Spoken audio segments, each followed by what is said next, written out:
Tonight, residents displaced by the Gosford Boulevard fire are still out of their homes, but this evening they came together before the holidays. I miss my room, I miss my home. I don't like staying in different places. They got a glimmer of hope tonight. They found out when they might be able to return home. Plus, this, ladies and gentlemen, appears as though a human being was hunting another human being. Jeremy Urbina was just taking out the garbage when he was shot and killed. Now police are ramping up the search for the suspects. And Kyle Lowry off the court and on stage. The Raptors point guard trading in his jersey for something a little more colorful. Good evening, I'm Mike Wise. It's been a tough few weeks for residents of a Gosford Boulevard apartment building in North York. They've been displaced after a fatal fire there last month. Tonight, their spirits were lifted with some holiday cheer, an early Christmas dinner, and the best present of all, word they could be returning home soon. Kel DeYun has more. There was music, presents, and a big feast. All the trimmings to help the 100 or so residents here take their mind off being displaced this Christmas. It's a big community effort to try to bring some cheer into an otherwise very bleak situation. Michelle Nebo and Princess Sylvester are cousins. They will be spending their Christmas in a hotel. It hasn't been so good. Like, I miss my room, I miss my home. I don't like staying in different places. My favorite place is home. Princess says it's been particularly tough on her single mom. She gets really frustrated sometimes, so we try our best to listen to her when she says something. And cheer her up? Yeah. One person died when a 5-alarm fire broke out in their building back on November 15th. It injured 6 others and displaced all 700 residents. Councillor Peruza says about 50 to 60 residents are currently staying at a hotel provided by Ron K Management, paying regular rent. The rest have found their own accommodations. The city says some residents should be able to move back into their apartments in a matter of weeks, possibly by the end of the month. During the fire, crews had to knock down about 40 doors. The new doors were delivered today. Once those are all reinstalled, that's when residents can move back in. In the meantime, those like Selena Freema will have to bear with being cramped in a 1-bed hotel room with 3 children and her mom. It's not a big space for us to feel more comfortable, so we just manage it for now, yeah. I feel sad. For the hotel, I think that the landlord should be taking a look at the question of an adjustment to that, because a hotel room is not a home in the same way. So, those are the kinds of things we're going to take up with them. But for the moment, what I'm, content with is the fact that they have found them a place to live. Selena says she's also happy to be able to get away for a night. We don't have any place to go at Christmas, so it's good that we are here. As for the cause of the fire, that won't be known for some time because it was so extensive. Kel DeYun, CBC News, Toronto. And help may be on the way for thousands of families struggling to pay their rent. The Ontario government is joining forces tonight with the federal government on a major funding injection for housing subsidies. Our City Hall reporter Lauren Pelly has the details. And I can tell you that I would never have been able to attend university had it not been for that subsidized apartment unit 100 meters north of here. At today's announcement in Regent Park, Cabinet Minister Ahmed Hussein said his story is a common one. Far too many of our citizens are struggling to find a safe and affordable place to live. Now the federal and provincial governments are teaming up to help. A new $1.4 billion partnership marks the first joint investment in the Canada Housing Benefit. We expect this benefit to support more than 300,000 households across the country. The federal subsidy program for low-income renters was first announced 2 years ago. The cash payouts will help eligible households afford a community housing unit or a market rental, offering people flexibility on where they want to live. How much families will get depends on their income and each city's average market rent. That means payouts will change in different cities across the province. But on average, provincial officials say it'll be around $575 each month, and likely more in pricey Toronto. It's going to help them find housing that meets their needs and their budget. Housing Minister Steve Clark says the province will be targeting Ontario's most vulnerable residents. Survivors of domestic violence, human trafficking, persons experiencing or at risk of being homeless, seniors, Indigenous people, and those with disabilities. It's actually like underfunding of a very important social service. This longtime social housing resident warns the program doesn't address the root causes of poverty. I feel that that cash could be better used to actually build housing for those living in our community that are now living in shelters that desperately need a place to live. Government officials say that's happening too. This housing benefit is a pillar of our national housing strategy. We're investing $2 billion through this initiative to help Canadians from coast to coast to coast address their housing affordability challenges. The subsidy money is expected to start flowing to cities in the new year. So how much of that is coming to Toronto? Well, the province hasn't revealed that number just yet, but Housing Minister Steve Clark did say it's a sizable chunk of the pie. Lauren Pelly, CBC News, Toronto. 3 teens convicted of sexually assaulting students at St. Michael's College School found out today they won't have to spend any time in jail. Instead, a judge sentenced them to 2 years probation each. Well, now a former student at the college is speaking out, saying that ruling sends the wrong message. Lorenda Redekop has more and a warning. Some of the details in the story may be disturbing. Probation and 30 hours of community service for 3 teens who pleaded guilty to both assault and sexual assault with a weapon. There were tears and hugs after the judge gave his sentence. One of the boys said, "I'm sorry to the victims and their families, and I regret my actions." The ruling is 33 pages long. The judge didn't read it in court, saying it would take too long, and he didn't want to be misquoted. It mentions bullying and hazing being part of the culture at the private all-boys school, though these incidents went further. 2 locker room assaults in 2018. Members of the football team using a broomstick to sexually assault one victim in October, a different victim the next month. Video of one incident was sent to other students. All 3 offenders were 15 at the time and were expelled from the school. A very fair and just decision. I think that he should be commended for his work on this case. Some of the probation terms include no contact with their co-accused, with exceptions, including if they're playing each other in football. Counseling, with treatment addressing sexual boundaries, consent, as well as social media, sexting, and child pornography. They can't have any weapons for 5 years and have to submit their DNA. To give them a period of jail would in essence be harming society as a whole, because you would be robbing them of their growth into society. This former student left St. Mike's in 2013 after being bullied. He's disappointed with the sentence. It sends a message not only to the kids, but to other people who are doing these crimes that they can get away with it, you know, with the right lawyers and right people behind them. In his ruling, the judge also suggested the boys have paid through the media. To get into the courthouse, their families have had to run a gauntlet of media vans, in spite of the fact that we actually have other serious charges to deal with in this building. The media has decided this is the case that requires society's focus. That fact has added to the shame the boys are feeling. One more boy still has charges outstanding connected to these assaults. He's pleading not guilty and is set to go to trial next March.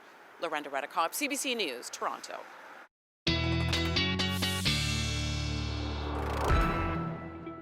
Well, this was the scene this afternoon, our fair city, looking like a giant snow globe. Thick snowflakes falling near the island airport, caught there by our harbor camera. Carla Kennedy's here with the first look at the forecast. So we've got this fresh layer of snow out there, but it may not be with us for many more days. Yeah, we do have a warming trend that is coming our way, Mike, and we're going to talk quite a bit about that tonight, especially later in the show. But just showing you a little playback from earlier today. So this isn't current. Don't worry. These are the images coming in from just after the lunch hour and then pushing through to about 4 o'clock. And you can see how that wide band that had such an impact on the 400 just shrunk down to almost nothing as it continues to push or continued to push eastward. We certainly felt the cold this morning, though, right? Our average low at this time of year is -7. We were at -16 0.5 this morning. Coldest we've been this December. In fact, the coldest we've been since last February. Some of the readings right around the GTA, pretty significant. -17, a few cases, -18. And look at what's going to happen overnight tonight. I do want you to know that through the Niagara region, you may get a little bit of lake effect here, and this could rotate around. Should be very brief, but into the morning hours and have a slight impact on the morning commute. Then after that, we get into a clearing trend, and so we're looking at some sunshine. The warm-up doesn't really come tomorrow. It comes after that. So that's what I'll get into in more detail coming up. Tonight, another cold one, -11, feeling -18, and there we go. Tomorrow afternoon, it'll be nice to have that sun. It sure will be. Thanks a lot, Colette. You're welcome. We have some new security camera footage to show you of the suspects wanted in the murder of a 22-year-old OCAD student last week. Jeremy Urbina was just taking out the garbage when he was shot and killed outside his home near Leslie and Finch. A homicide detective saying today it is the most callous murder he has seen in 16 years with the unit. Angelina King has more. This was nothing short of being callous, cowardly, and evil incarnate. The day after family and friends laid Jeremy Urbina to rest, Toronto police outlined the chilling details of his murder. Mr. Urbina did not see this coming. Police say Urbina was shot from behind at least 10 times. I've probably seen everything that human beings can do to each other, but I've never seen someone actually appear to look around to actually hunt down another human being. And I will use that term because that's how it presents. That's exactly what it looks like in my eyes. Detective Sergeant Terry Brown calls it an opportunistic crime, saying it appears the suspects were looking for someone, possibly anyone, to kill, and that it's highly unlikely they knew Urbina. This is one of the most callous killings I've ever witnessed in this office.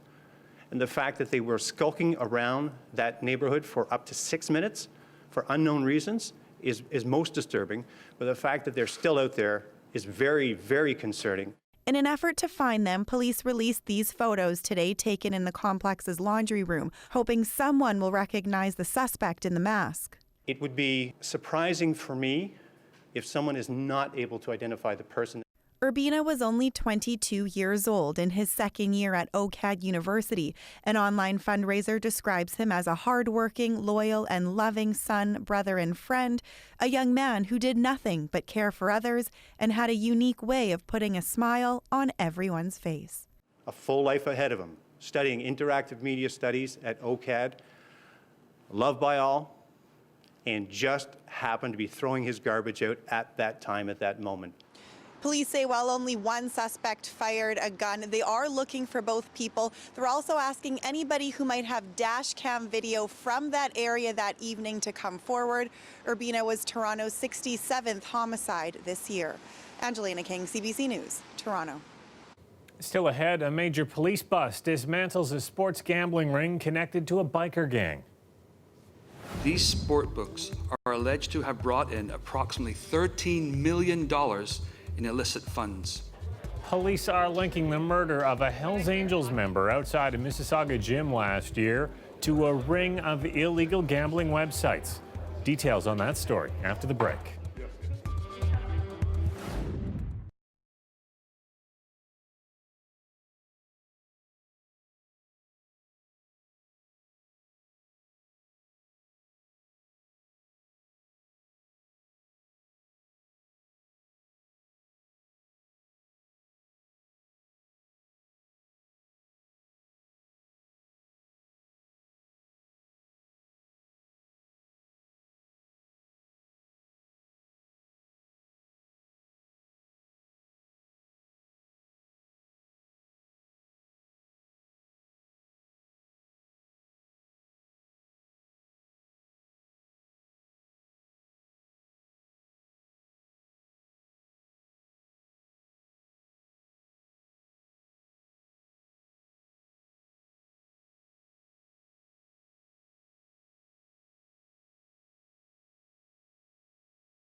The OPP says its officers shut down a large gambling ring involving 5 illegal sports betting sites that all had ties to the Hells Angels biker gang.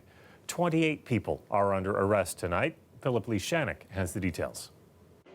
All this real-world cash gained from a virtual criminal enterprise. Police say in 6 months, 5 gaming websites brought in $13 million for the Hells Angels. So much money that it became worth fighting over.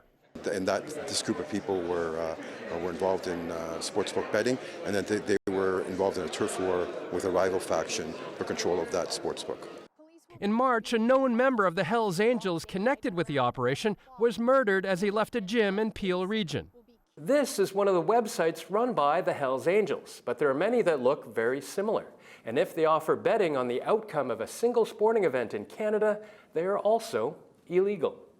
Police were led to the websites after an investigation into a gaming house in Mississauga. They say lower odds of stiff penalties can be attractive to criminals. They're viewed as sort of, I believe, soft crimes, and certainly not the consequences that they face versus, say, drug trafficking is significantly less. This expert in sports marketing says Canada should look into legalizing sports wagering. So when you have this type of activity underground, then it festers and it leads to this type of outward criminal activity on the surface. So perhaps to stamp out this type of activity, we should be talking about legalization of sports wagering. Police say over 5 years, criminals made more than $131 million, and they amassed an arsenal to protect it. They also seized 7 homes, 2 vacation properties worth more than $8 million, luxury cars, Harley-Davidson motorcycles, and millions of dollars in cash, gold, and silver, all tax-free. Philip Lee Shannock, CBC News, Toronto. Got the Chewbacca jacket here. It's kind of keep it furry. I got my pin. I've waited 42 years for this. Let's do it. Well, the force is strong with them tonight. Fans flocking to movie theaters across the city to be among the first to see the latest Star Wars installment, The Rise of Skywalker. We'll have more on the frenzy coming up.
The weather update is brought to you by Train, the most reliable heating and cooling brand.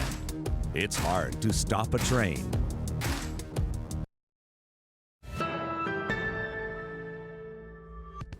Well, it's a big night for Star Wars fans with the 9th and perhaps final movie in the Skywalker saga officially opening tonight. Fans will be flocking to theaters over the weekend to see Rise of the Skywalker. No spoilers, please. I'm not seeing it till Saturday morning. Well, Greg Ross caught up with some diehard fans, including some who are probably sleeping soundly tonight after sitting through a 24-hour marathon screening. For many Star Wars fans, it was a day-long celebration. I mean, this is a pretty elaborate costume. Thank you. Before heading to tonight's premiere, Stephanie Codsey stopped by the Star Wars fan experience on Queen West, decked out in a near-perfect Rey costume, along with her dog Nipsey, who had a costume of his own. Is Chewie going to join you at the premiere tonight? I don't think Chewie's allowed. You know, they don't bring animals. He's a personal support Wookiee.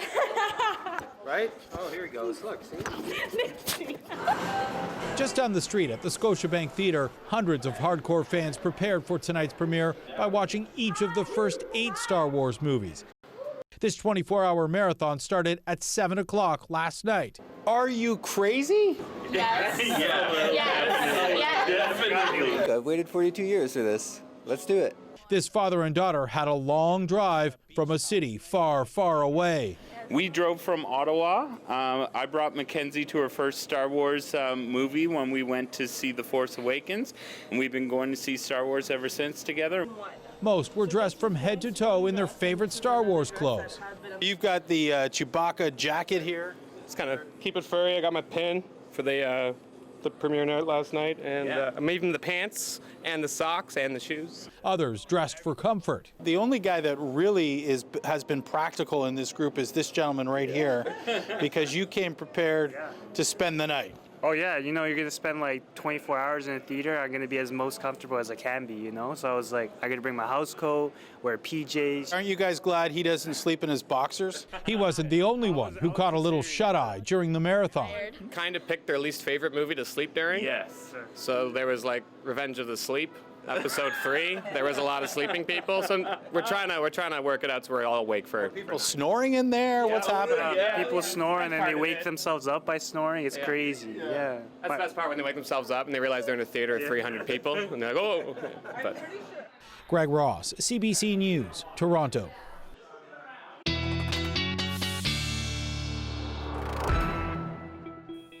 Colette Kennedy's back now with her extended forecast, and you're extending this even further than normal, giving our first look at what Christmas may have in store for us. Yes, getting all those questions about whether it'll be a white Christmas and how mild is this mild trend going to be. So yeah, I thought it was time. Maybe we'll take a look at the extended forecast. So we will get into that. Do note, I mentioned this earlier in the show, there is a lake effect risk for the Niagara region for tonight, and then kind of rotating around towards Burlington, Hamilton, maybe even Mississauga, the city in the morning. Should be very brief. One more cold day and cold night, certainly, but the weekend changes, they are coming and they're significant. So there's that little burst, lake effect as the winds change direction. You can see not much to it, shouldn't last long either. And then really we're going to be talking about sunshine and enjoying that, even if it is going to be a little bit on the cold side. Then as we go towards Friday night into Saturday, this cloud cover due to a warm front that's going to be pushing in. Once we see our winds turning towards the southwest, we'll really get into the warm up. We're going to feel it more for the second half of the weekend than the first, but it is even Saturday going to be milder. Overnight tonight, these are the readings for southwestern Ontario and still have significant wind chills to deal with. Tomorrow afternoon, not bad here at all. London just a little cooler at -1. Through the GTA, it looks like this with our numbers, feeling like -18. So keep that in mind again for tomorrow morning. Pretty significant, and we'll see this short-lived burst coming around in the evening towards tomorrow morning, and then into the afternoon, that really nice clearing trend. In fact, earlier than the afternoon, we'll see that nice clearing trend. And at least the numbers come up a little bit tomorrow afternoon from where they were today. All right, let's go into some of that detail about what happens later. So Saturday, temperatures going above freezing for our afternoon highs, 1 degree, with again some sunshine around. Saturday into Sunday, look at that overnight low, not significant at all, -2, just below freezing. Sunday, 4 degrees with a mix of sun and cloud, and again, a mild overnight. And then as we go into next week, Monday, 5 degrees. We kind of peak there and then start to come down Tuesday and Wednesday. So Tuesday, Christmas Eve, Wednesday, Christmas Day. Slightest chance for some flurries into the evening. And watching, we might see a system coming in onto Thursday, Friday, but for now I'm kind of keeping it out of there. Do you see snow? No, just mild temperatures that even most of the snow around where we've had it is going to be melting, Mike. But that chance of flurries on Christmas means Rudolph might not get the night off. Exactly, and you know, it'll be festive if we get that. Thanks a lot, Colette. You're welcome. How's it look for us? How we look? Game day attire? Game day attire. Look at that. Not bad. After the break, the Raptors and Leafs had the night off, but Kyle Lowry didn't. We'll tell you what he's up to after the break.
The Raptors had the night off, but Kyle Lowry and Matt Thomas were still in action, both making cameos tonight in the Toronto production of The Nutcracker as the Cannon Dolls. Big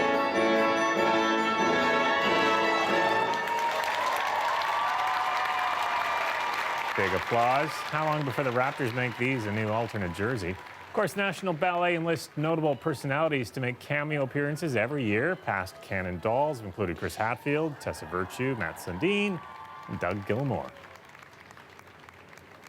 And their own Colette Kennedy was on stage last Sunday. Like Glasner will be a Cannon Doll next weekend. That's our newscast for tonight. Hard to believe the decade is almost at a close. And tomorrow on Q, Tom Power talks with a couple of music critics about what to make of the past 10 years in music, the effect of streaming, and of course, rap's ascendance to become the world's most popular genre of music. You can listen to that tomorrow at 10 a.m. on CBC Radio 1. I'll see you back here tomorrow night at 11. Good night.